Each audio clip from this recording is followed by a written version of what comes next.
السلام علیکم ناظرین۔ ایک منافق انتہائی بخیل تھا۔ اس نے اپنی بیوی کو قسم دی کہ اگر تو نے کسی کو کچھ دیا تو تجھ پر طلاق ہے۔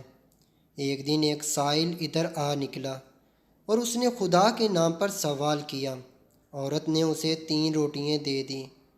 واپسی میں اسے وہی بخیل مل گیا اور پوچھا، تجھے یہ روٹیاں کس نے دی ہیں؟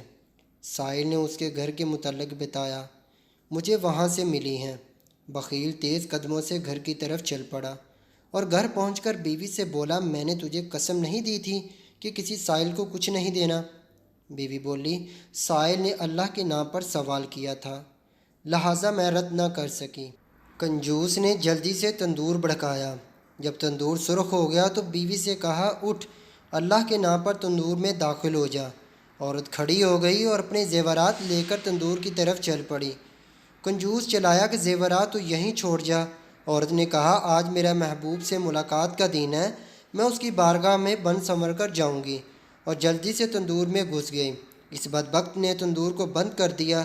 جب 3 دن گزر گئے تو اس نے تندور کا ڈھکن اٹھا کر اندر جھانکا، مگر یہ دیکھ کر حیران رہ گیا کہ عورت اللہ تعالیٰ کی قدرت سے اس میں صحیح و سلامت بیٹھی ہوئی تھی۔ ہاتف گیبی نے آواز دی کہ کیا تجھے علم نہیں کہ آگ ہمارے دوستوں کو نہیں جلاتی؟